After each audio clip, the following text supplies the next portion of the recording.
Salut, ça va? Ça va et toi? Oui, oui, ça va. Non, mais parce qu'en ce moment, t'avais pas trop l'air d'avoir le moral. Non, ça va. Tu vois, hier, j'étais chez le coiffeur. D'ailleurs, je lui ai un peu parlé de mes problèmes et ça va mieux. Et oui, quand ça ne va pas, certaines personnes préfèrent se confier à des acteurs du quotidien plutôt qu'à des psychologues. Coiffeurs ou encore chauffeurs de taxi, nous sommes partis à la rencontre de ces métiers devenus confidents malgré eux. Alors moi je m'appelle Yann Képé-Client, ça fait 16 ans que j'ai le salon de coiffure Style Avenue. Ils vont venir à se confier un petit peu et à parler de leur tracas quand ils ont des choses un petit peu à livrer. C'est dur dans le sens où parfois ça peut faire écho avec des choses qu'on vit à titre personnel.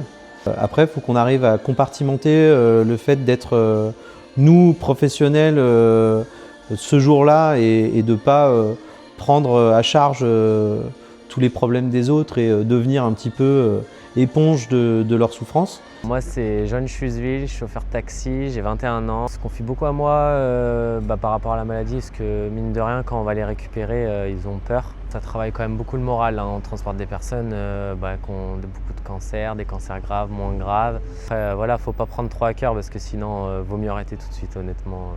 Mais alors, pourquoi certains préfèrent-ils se confier à des acteurs du quotidien plutôt qu'à des psychologues ou professionnels de la santé mentale? Et quels moyens ces confidents malgré eux peuvent-ils mettre en place pour supporter cette charge émotionnelle? Nous sommes allés poser les questions à Odile Raguin, psychologue. On a tous des moments où la vie est difficile, des moments où la vie est compliquée et besoin d'en parler à un autre. Donc on prend les gens qui sont autour de nous, les commerçants, la boulangère.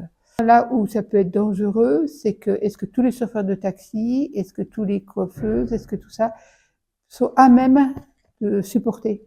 Parce qu'un jour, ils vont pas en finir par craquer. Je leur dirais, quand ils sont trop chargés de ce qu'on leur a dit, de l'écrire sur un papier, d'écrire ce qu'on leur a dit, pour le mettre à distance, et après de jeter la lettre ou de la mettre de côté pendant un certain temps. Et vous, ça vous est déjà arrivé de vous confier à d'autres personnes qu'un psychologue? N'hésitez pas à nous le dire en commentaire.